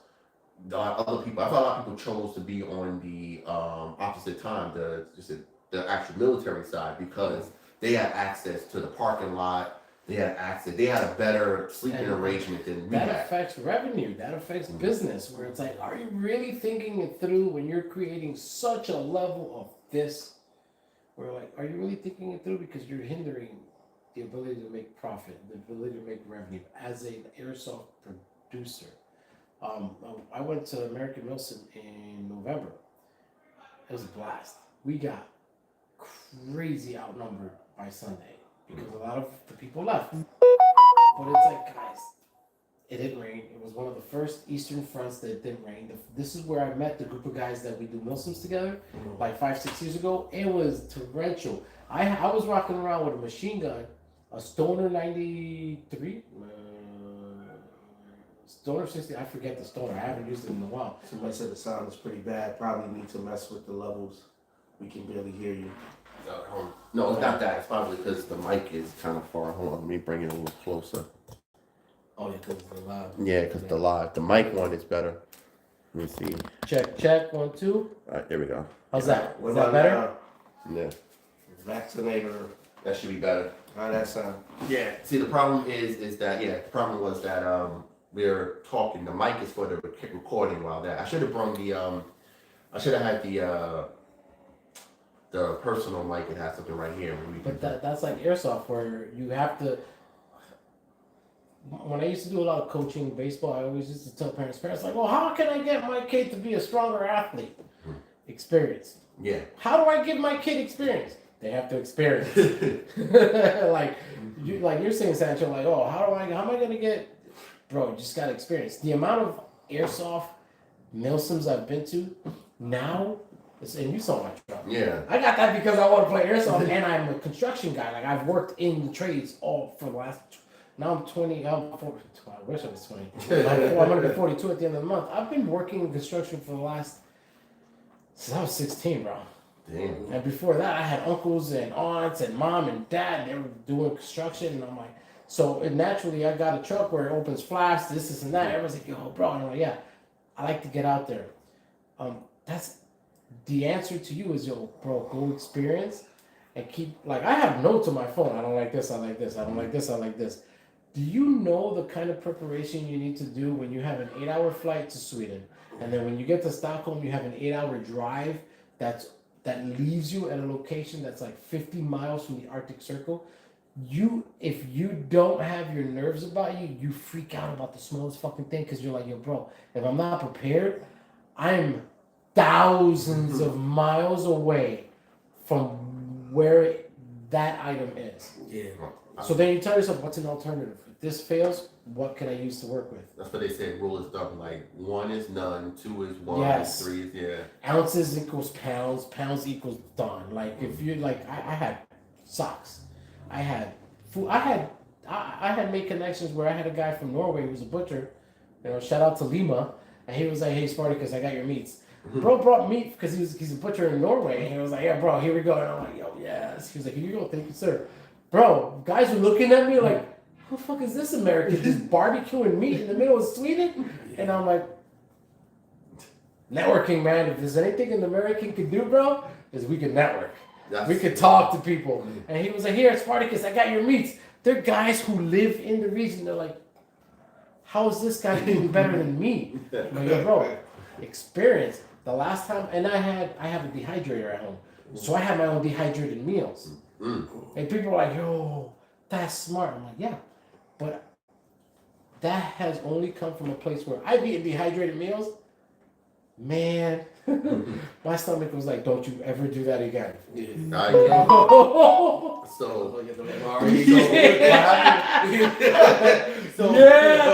know. You said that, right? I know, man. So I have a bad habit is I overdo it when I get into anything. Like the T-15s, I convinced the crew to get it, and then that's No, you didn't.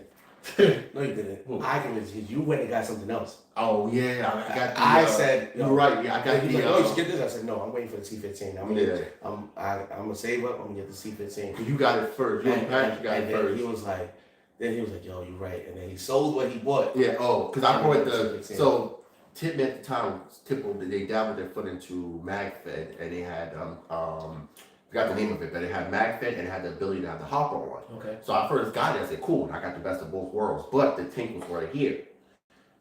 He loved Tiberius, now his first strike, and he was like, you know what? He found they coming out with a rifle that was a predecessor, I think a predecessor to the, not a predecessor, whatever you call it, to the original model. And the T-15, this was a one-to-one replica of a AR. One-to-one with the mags, one-to-one with the breakdown, one-to-one to everything. And literally, you could take a AR mag, put it in there, and it would lock. Okay. And I love that feeling. yeah. I love that feeling. So when I found out about that, I sold mine because mine was like, you know, it was like not top heavy. The tank for it was in the stock, so the weight was where it needs to be. We all got real steel. We all have real steel items on our T-15s. Yeah, We all sights and all yeah, that. we had real, like I had a AR sight that was actually on the mag well. They put your grooves in, and I customized it with gold lettering. We all have real steel pivoting, like real steel pivoting rails, real steel, all the options on it. That's why it was more expensive. So your rifles, your airsoft, I mean your paintball markers were like $900, and then you added that furniture. Yeah. That's like $2,000. That's like But- $3,000. The funny thing was, that wasn't us paying. That's just for parts. We did our maintenance. That's insane. Yeah.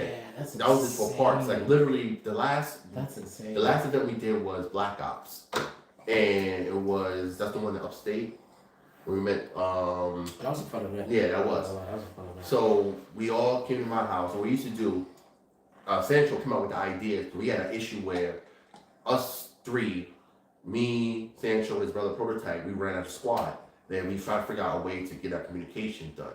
So in our masks, because we always used to wear different masks, we found out this motorcycle thing that they sell. So we had the mics in our masks and the wires going underneath our clothes. Into an actual Yeah, and then into our bottle things. Okay. And then we just had a button to press. So like now some people got to bring. We were just talking regular. And we went to my crib. That's when we updated yours with the dip. So you had lowered your Yeah, so you so can see underneath the that's light. another problem we had because the mask, trying to look through the scope, the mask is always It was a Yeah, low right? profile. Yeah. So I had the thing to make the to bring the tank down. So it's like an L shape, like Yeah. or like an S shape, so to bring it down a little bit. So Even so- that piece was expensive. That piece 'cause was he had expensive to wait to try for it. He was he ordered it. And he was the first one to get it, and that little piece was just like. Meanwhile, there's a company called GBRS who makes a piece where you could put your scope and your D-ball, and it makes it to a certain profile where you can access everything. You do it in airsoft. No, with Yeah, paintball. yeah, man, no. the paper was a lot. Like I have that on my AK where I have my D-ball there, and I have my Leupold, and I can, even with my Airsoft Spartacus mask, I can go right in and track everything. I've got my my light up front, and it's everything. I can, like, people look at it and they're like, oh, this is a legit setup. I'm like, it's comfortable. I'm like, this is ergonomic, man. Paintball. I played it here and there, but the price range for me, I was It's like, crazy. when I was crazy. roughing at high velocity like a decade ago, I was looking at what people were paying for paint, and I was like, nah, I'm And- alright. I'll stick to airsoft. And the cleanup. Yeah. Unlike airsoft, you take your airsoft marker, you can take it apart, you got time. Paintball, you have to do it right after. If So not, I hear, yeah. it becomes a pain in the ass, and literally, Get gunked up. literally. The only good thing is that we're able to break it down. Now, what made the T-15 unique is you can change the upper and then switch it to an airsoft upper, and then you have a pretty much a I forgot what they call it. What do you call it? The airsoft markers that are air driven, not AEG. Gas blowback. Okay. Yeah, you have it, but it's not like you don't have the blowback action, but it will have you'll have the pretty much a gas blowback rifle. The T-15 was definitely versatile. It was just you still got yours, right? Yeah, I still got mine. Yeah. I don't know why. I sold mine. I kept it like, all right, one day I'm gonna go. I'm not going back to. I'm not going back to paintball. I'm sorry. It's just too much. It doesn't. At the end of the day, it just. Yeah. I have stuff in airsoft. Like at home, I have a what's it called? Not artillery. Mortar. I have a mortar at home. It's called a Hades mortar, where you fill the mortar itself with water, and then the bottom part gets filled with gas. And then there's a part that has to get replaced, which is a gasket that has a silicone membrane. And then underneath, it's got 3 knives, like X-Acto knives, so that when the water mixes with the gas and it gets punctured by the X-Acto knife, the mortar goes out. And when it goes out, it has these 3 blades that open. You see it, and you just see it go in the air, and it goes like 200 feet.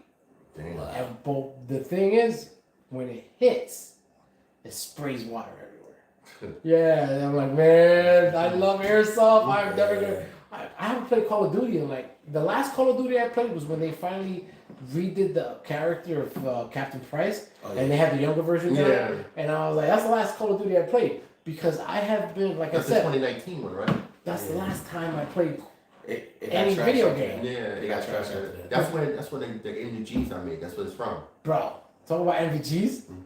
I have played airsoft with NVGs of like 10K.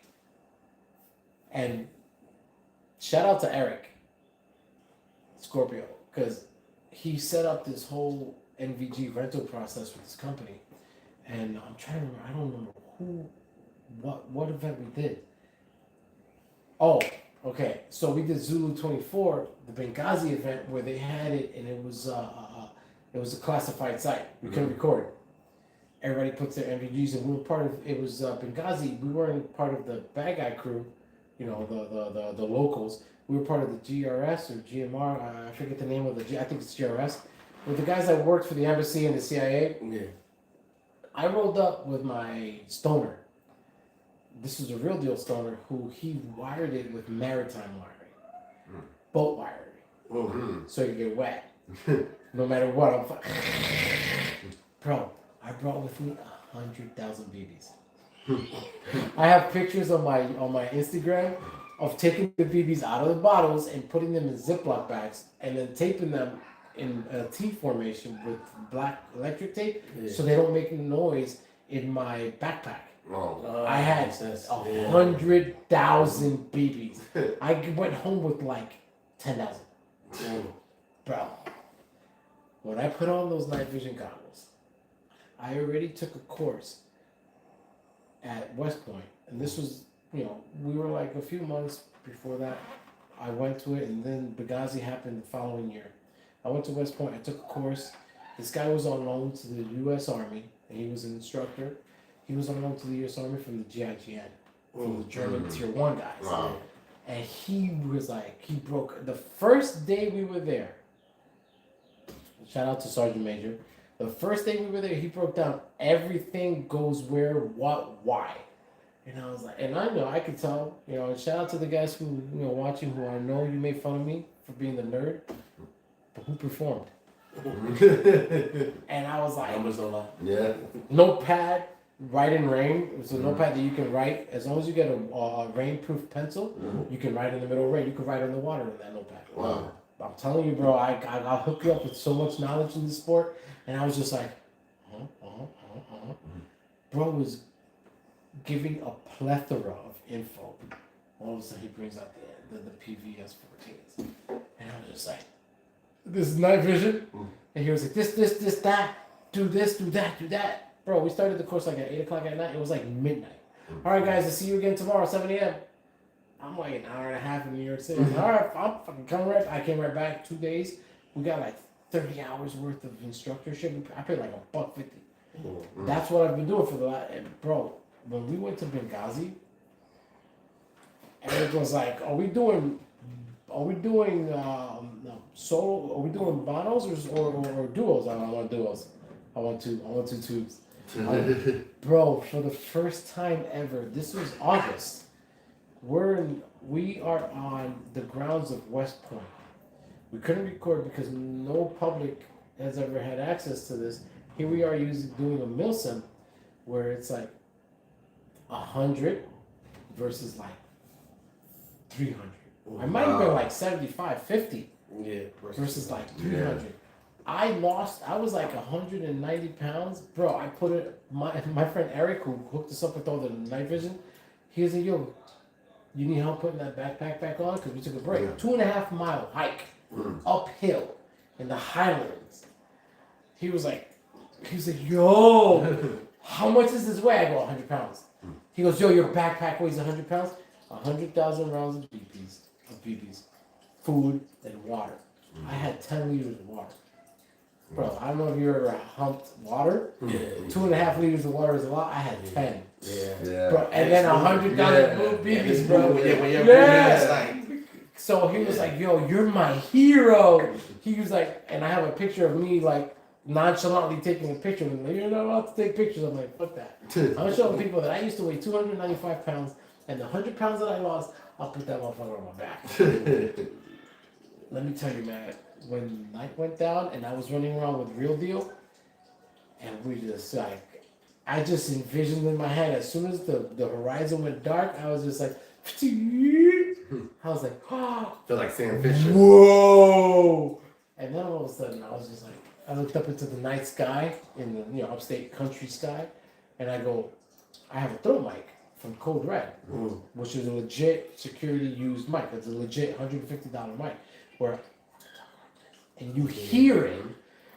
Yeah, dude, I'm dangerous, bro. That's what makes me. If you ever play with me in a Milsim, and I'm like, Sancho, you want to go sneaky? Say yes, because we're about to Sam Fisher some people. like you haven't done Milsims, but people will tell you, yo, bro, I have seen Spartacus. And guys are like, yo, like Grenadier Tactical will tell you, I went into African village in Zulu.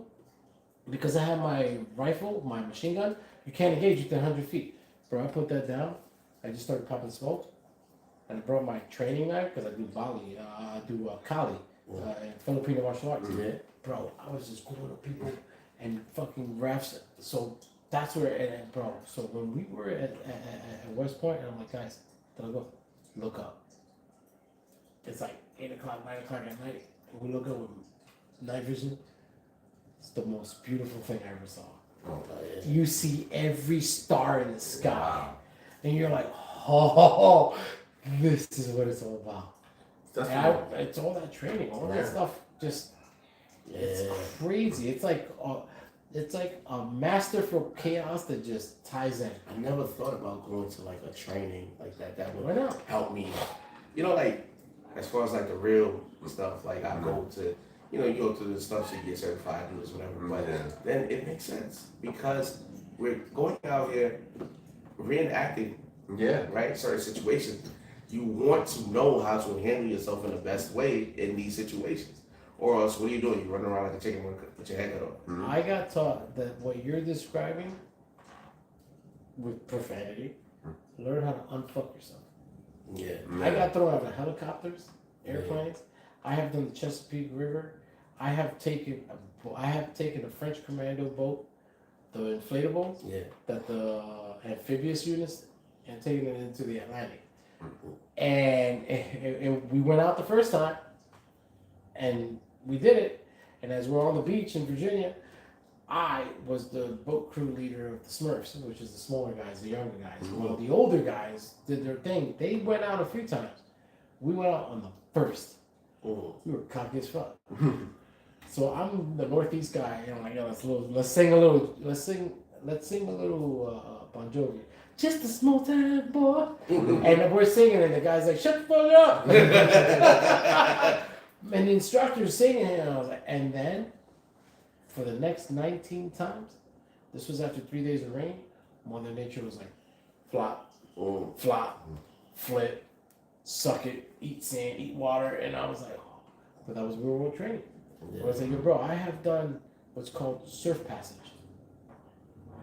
People are like, surf passage is when you take a French commando inflatable boat, or in Bud's, it's the IBS. It's a lot lighter. The ones we took with the operational boats. The ones that they actually do in operations, that's like 400 fucking pounds. And we were trying to break through the surf after 3 days of rain. Mother Nature ain't happy. The beach is not a happy place after it rained 3 days. Dude, we got flipped. And that was because I decided that my kind of fun is to pay for that kind of training. We talk about that, Joe. And the thing is that Tristan just said, is he on there? It's been a while. Yeah, Tristan! We were just That's a talking crazy about it. motherfucker right there, bro. Like He was, shout out Tristan. fast indoors. Yes. Indoors in CQB, he's fast. That's Tristan from Ricochet. Right? Nigga shit, yeah. He actually was on the last episode of season 1 of Drinking Airsoft. I remember he used to destroy people. He used to run. He's I would still exit to the middle. Yeah. Bro. With that grenade launcher. You take like 100 rounds to the fucking asshole. And then and hence the reason for this mask. Yeah. But No, yeah, I got training. you should look into that. Like honestly, because think about it. Let's put politics and everything aside. Are we in an era where you'll be able to learn from men who have experienced war firsthand? Mm-hmm. So you're gonna learn from men who have tried and tested methods that were taught to them. Yeah. It's Airsoft, bro. My battle belt. You've seen it. Yeah. He's been in the fields. You won't, and Tristan knows, you won't reload faster than me. And it's not because I'm faster. It's because I know the science of what should be where and why. Yeah. And I've felt it where it's like, boom, boom, boom, boom. Yeah. Boom. And I'm like, Even the direction of where your mags are facing, right? Yeah. When yes! you put your Oh hand- my 'cause you- God. 'cause when Let me you're tell out, you you, gotta come up with it. I've had people like, why are you looking at your mag a certain way? Because where the mag feed is, I'll look at where the mag feed is. 20 plus years in, I still rehearse to make sure that little tiny hole that has the BBs is facing in the right direction. So when I come up with it, right there. it's already there. Yeah. Yep. And people are, and I've caught people off guard where I have my MP5 and I'm like, I'm dry, and I'm not dry. I just reloaded. I was dry 5 seconds ago, and the guy comes out of nowhere to hit me, and I'm like, why? Because I know you're trying to listen, and you think I'm gonna do some shit like Hollywood where I'm like, I'm dry while I'm in the middle of a firefight with you. Why would I communicate that? Yeah. Or people Why wouldn't I just do it quietly? But yeah, exactly. Or people try to be fancy with their reloading, like they Yeah. try to John Wick. Yeah, like But mind you though, Wasting mag. the stuff that he's done to John Wick though, Yeah. that mag It's really- kick, yeah, that's right. legit. Yeah, it's legit. I've done that. Well, I'm Yeah. like, yo, bro, that's so fast. funny. So the guy, I do it in my house. I'm not trying to waste it back, but I you know, I have the dump pouch right underneath me. Oh. So when I drop, it goes right into my dump pouch. And then I go in and guys are like, yo, that's fast. I'm like, no, it's not fast. Yeah, I am not fast. yeah. I have eliminated unnecessary movement. There's a difference between being fast. There are people that are faster. I've just taken off all the bullshit and and just got the meat. Oh, well, once you reach the real steel, how people say, oh, it doesn't. Let me tell you guys something. It does. So, we know what the base, the Terran Tactical Combat Yeah. Master, what it's based off of, right? Wow. The staccato, right? I went to a range, a shooting range in Jersey called Reloaders, right? Okay. They allow you pay $35 and you can either get the rifle or the pistol gun, right? And during that time, like it's an hour, you can keep switching it out. So the smart thing to do is, if I get 9mm, I stay with 9mm, right? So what I did was I said, oh, they got the staccato XL, the staccato P, whatever.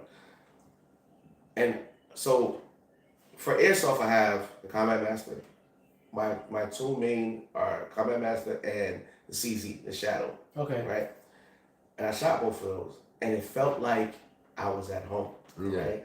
As soon as I picked it up, I said, oh, this feels like I've shot it. I've used those two for years doing Airsoft. So when I picked it up, the only difference is the recoil. Yes. Yes. But the same way that I would line it up, the same way I handled it, it felt like I've done this before. So when people say, oh, you're doing this now. Familiarity. Yeah. Familiarity is a real transferable feeling. It's Your body's like, I've been here. Yeah. This is familiar. It's a one-to-one replica. So Exactly. when you hold this, even the weight of the CZ, Yeah. I know. the Yeah. weight of it is similar to the real one, except for when you put the ammo in. Of Yeah. course, BBs are never going to be Yeah, the it's same. heavy, yeah. But then it's just a matter of getting used to it, where it's like the fact is that your mind's already integrated to a point where you've actually contemplated and analyzed the fact that weight is a factor. Yeah. You know the difference between a Winchester mag and a mag that's full loaded. Yep. And it's like the average populace doesn't even contemplate that. Yeah. Where it's like when I went to Virginia the second time, We then got put through a kill house where I was using iron sights on an M4, real steel, and I'm being taught how to shoot long range rifles for the first time by somebody who helped incorporate SEAL sniper training. And he's like, "You've done this before?" I'm like, "Nope." And he's like, "So why are you comfortable with this movement?" And I was like, "Well, I do this for the last, this was 2010. I was reading Airsoft for 6-7 years." And he was like, "Oh, that makes sense." Cold bullshit that. Yeah. Because this guy teaches frogmen how to do long range reconnaissance. Meanwhile, I never shot this shit ever. And he was like, "Okay, I want you to hit this target. Okay, now move over, hit this target. Now hit this target." Bro, with iron sights on an AR. And I'm just like, boom, boom. He was like, boom, boom. And he was like, "You've done this." Like, legit. My brain couldn't have even thought of this dream-like state. Where he was like, "You've done this before." I'm like, "No, sir. You're teaching me how to do this for the first time ever. I've just played make-believe, pretend." But my body remembers the similarities in the movement. Muscle memory. Yeah, where it's like, ask him. When we go indoors, most of the time I'm just using pistols. Yes. I'll have 3 pistols on me and I have extendos, I have whatever, running pistols. We went to the range, like with our real stuff, and guys are in there like, you can tell these guys go shooting a lot. And they'll stop me like, "You got some good grouping." I'm shooting moving targets most of the time. I'm like, yeah. Right? So, so if I'm shooting this paper, what do you think is going to happen? In November, my father-in-law passed away, unfortunately. And we had family. Thank you. We had family fly over from Greece. And one of them was a cousin who's an actual certified IFB, whatever, the competitors. And he's like, "Oh, let's go to a shooting range." So we went to a shooting range here in Long Island. And he's like, "You want to shoot?" I go, "No. I've done this a lot." He goes, "Yeah, but, you're doing it with me." I'm like, "All right, let's go." And he's like, "Bang, bang, bang." And I'm like, "All right." And I'm just like, "Bang, bang, bang, bang, bang, bang." And then the guys are like, "That's pretty tight grouping, man." And I was like, "Yeah." My body's like, "Oh, I've been to this neighborhood before. I know what I'm doing." And I was just like, man, it feels like riding a bike. Yeah. Like putting on rollerblades, and you're like, you know exactly the stride you have to hit to get that momentum. And I'm like, and I looked at him, I was like, "Man, you don't understand, man. There's American and then there's American."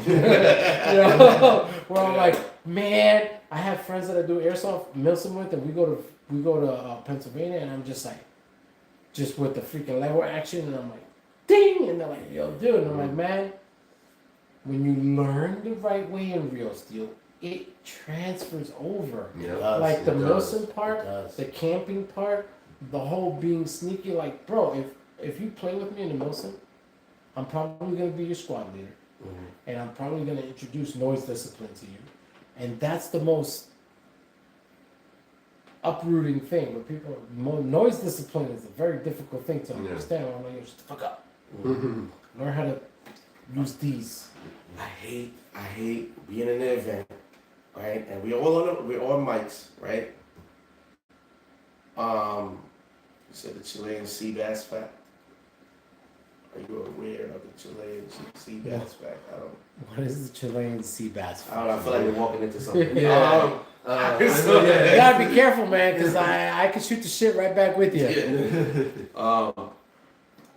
When you're like, and they're like, "Oh," and they just overly talking, right? And you can't get the real information out because they overly, just like when you play on the game, right? You play Call of Duty, shooting and shit, right? And you're like, "Oh," and I'm trying to tell you, there's a guy in that corridor standing to the right, but I can't tell you because you're still complaining about the last guy that shot you. One thing I have to realize, right? When you said about, when you play just Airsoft, even with paintball, you get certain guys that are actually, you can tell the difference, people that actually were military trained and actually, this is what they do, versus people that are playing military. And the people that are playing military is always people that want to go extra hard.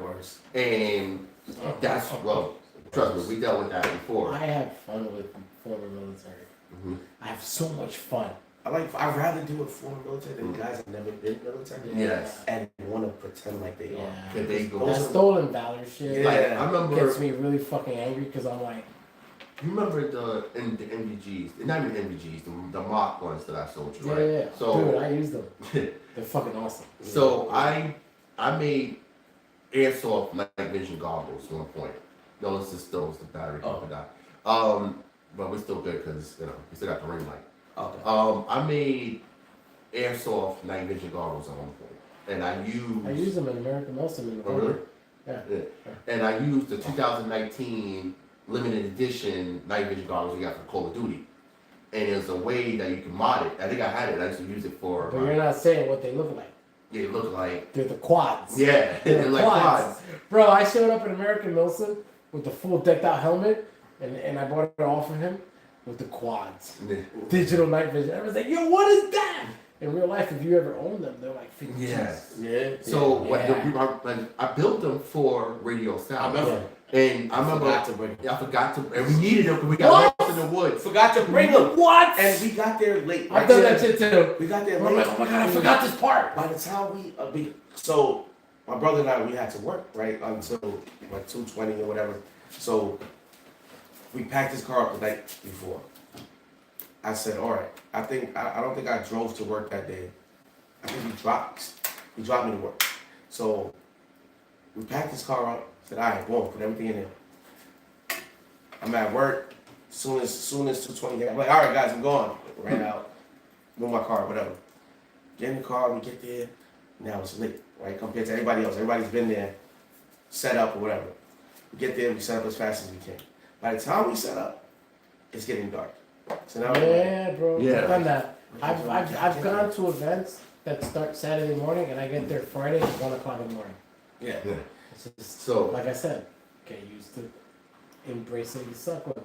How much suck level can you embrace? We got lost in the dark. Right? no, so this is I love that, bro. Give me the what's your part. The best adventures is when you get lost and you have no fucking idea what you're So doing. we get there, right? I was squad leader, and we met up with our squad and everything. They called them the Sancho brothers, and we had we had a nice crew. We had Airsoft Jesus.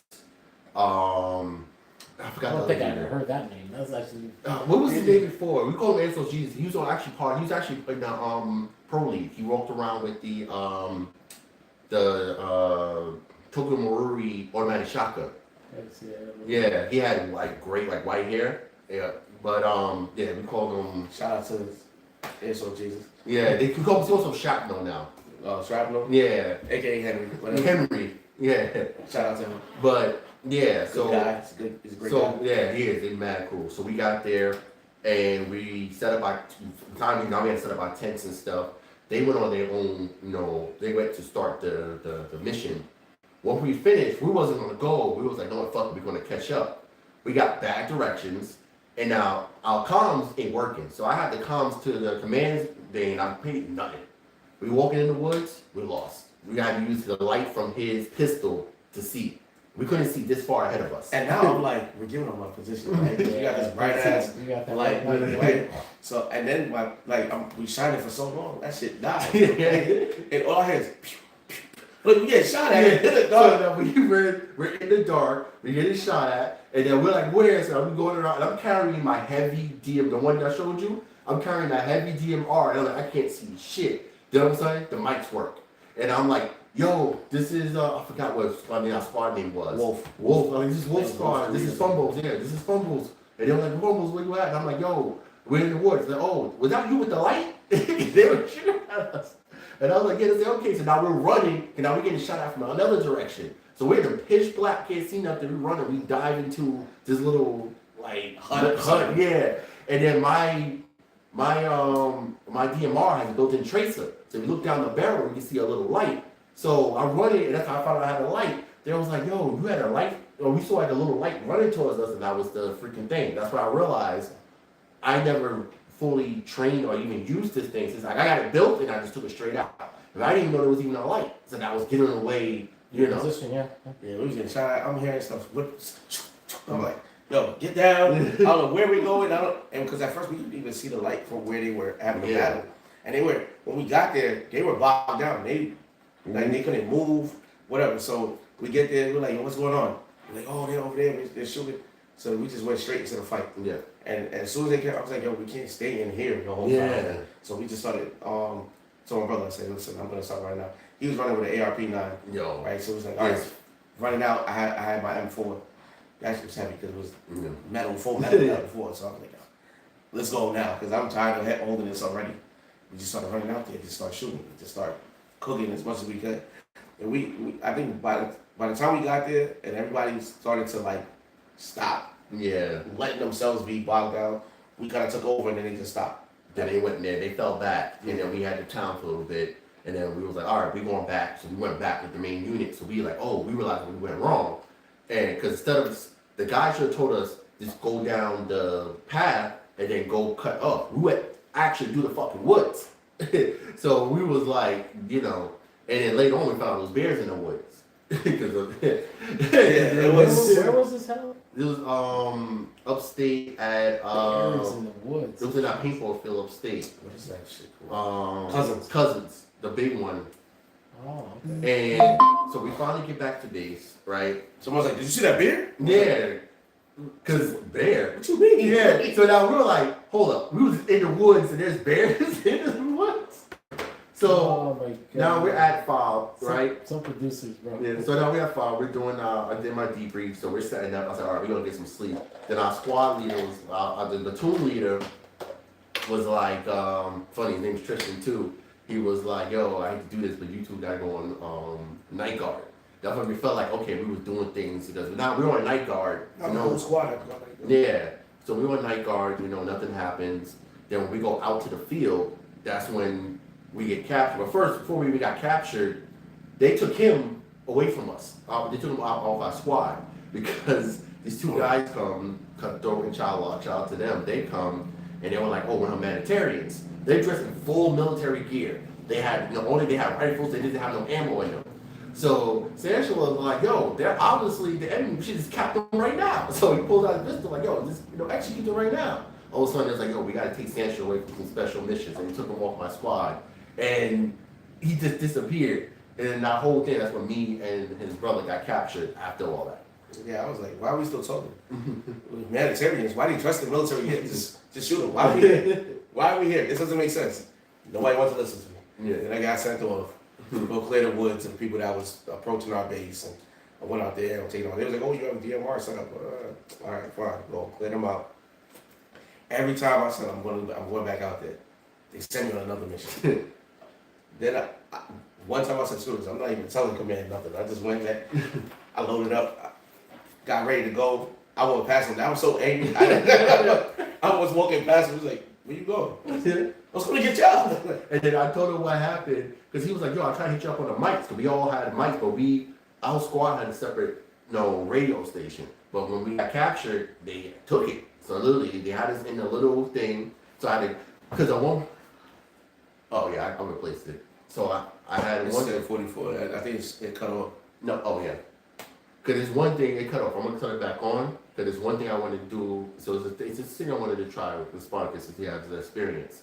I wanted to see what you think of this particular marker. I want to give your opinion on it after you use it. But I don't want to risk it doing it on the live. That's what happened last time. We did.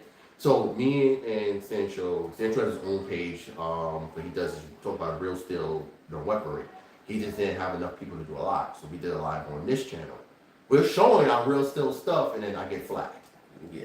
And a lot of guys remember. But all the time talk about our Airsoft stuff are fine. I just don't want to risk it because they said if we're recording, it's good. But if we're not recording, if you're doing a live, it's an issue. I don't know why. TikTok is worse. Is it really? I say it used to be like the way to go. It was, but now like anything is flagged. If I say suffering, I got flagged.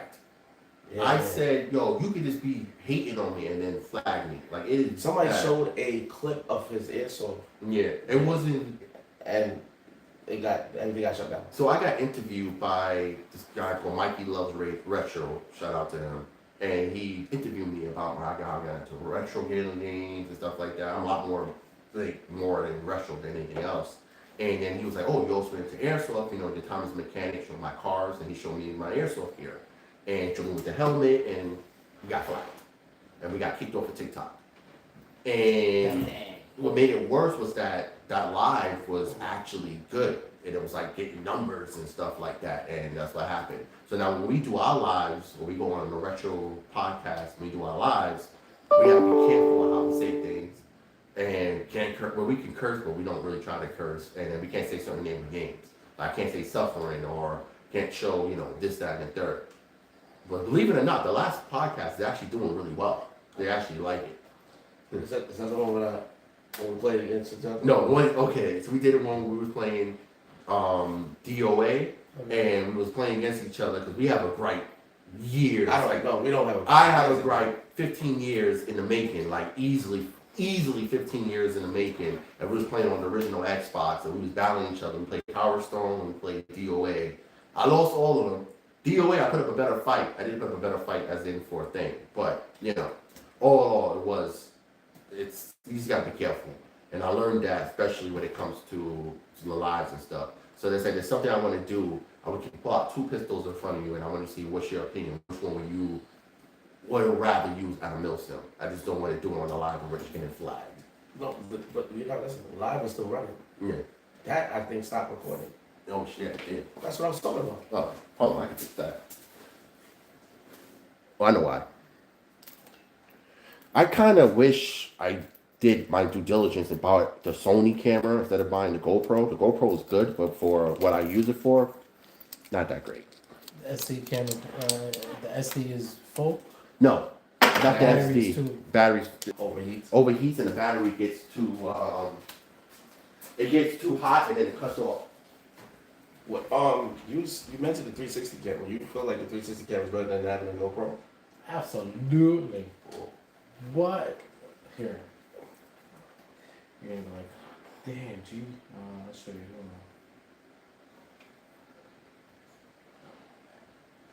I'm not gonna lie, I can't wait to try this. Look at 360 footage. Central, I think the Oh, that's amazing. the box is right behind you for the battery. Bodies that cleared out. Oh, that's amazing. This is Area 53. Look. Look at that slow-mo capture. Yeah, no, that's It's a pistol transition. It's behind you, the box, the charger. You see it? box. Where's it on the floor? No, it's supposed to be that. That's the battery. Yeah. Who's still alive? No, you said behind me. I'm like, Yeah. But yeah, I think what I'm gonna do is I'm gonna invest and get the Sony camera. I'm about to look into that 360 camera. It's expensive though. Listen. No. I got my motherfucking laptop. We're good. Get me the camera. Oh, damn, you wasn't gonna lie that joint. I don't know what the hell this shit is. That joint is strong, but that 360 camera is. Yeah, I told you that 360 camera is expensive, bro. Are you aware that Are they talking about the sound, or are they talking about that sea bass crap? you're aware that seeing bass? Oh yeah. Yeah. Yeah. I don't know what the hell this is, but this thing is freaking strong. 510, 289. Well, I think it depends on the combo you get too. Yeah, it's fire. That 360 camera. It's expensive though. Let me look. So what I'm going to do is I'm probably going to end the live and continue the rest on the actual recording and the stuff that I want to do. So guys, I'm going to end the live, but I am going to continue. So the rest of the footage that's going to be shown after this will be on the actual YouTube page. It's going to be on the recording because I can't risk showing that on the live. So Spartacus, get yourself ready because now we're going to grill you on your knowledge and what you recommend. So I'm going to end the live. Huh? Yeah, I'm gonna hit it. Oh boy. Is it the DJI Cosmo 360 or is that something different? No, I have it's called the Insta 360. The Insta 360. Man, I'm trying to decide whether or not I want the newest one or a certain version of it. It's insane, bro. Like when I went to Sweden, I still haven't edited. Dude, I have 60 hours of 360 footage. I took, so this is what I did. So, you know, the BioLite is this heat combustion. All right, guys. Sorry. No, go ahead. Stay tuned to the actual footage when it actually gets released. It's gonna be him going through certain markers and seeing his opinion and what he thinks would it be work. I just can't risk that happening there. But is there anything else you want to say before we close off this live, guys? Nah, I mean, it is what it is. Listen, you guys is rock. Whoever is still here, if you're still here, thanks for rocking with us. Don't forget to check out Cultured Gladiator. I can't wait to try it out. Same, I can't wait. I definitely have eczema, and I would like to see how this helps with my eczema. I'm excited to get my skin glowing. You know what I'm saying? And shout out for bringing this Ouzo. I don't know what's in it, but it's strong. Yes, I know. This little cup. When you put ice in it, I saw it change color. Yeah, I'm like, That's how you know you're in trouble. Yeah. But yeah, shout out. This is my first time meeting him. I'm just happy, man. This is a good first time, good first impression. yeah. And I'm just happy to be here. Shit. And I would say, yo, Spartacus, it's always been a pleasure. Thanks for coming back, man. Yeah. Hopefully, get you back again for season 3.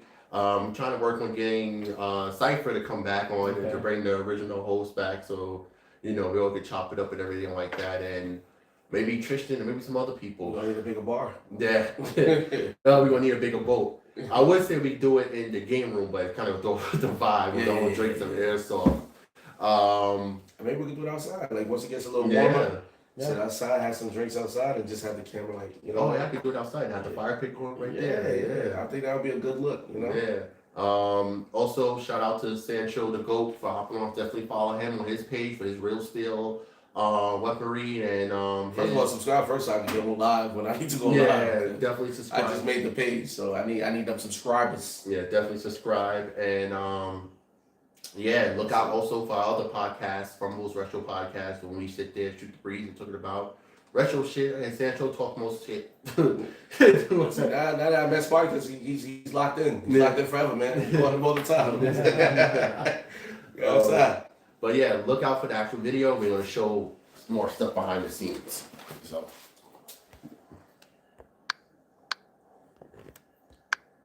Damn, that shit went freaking shit.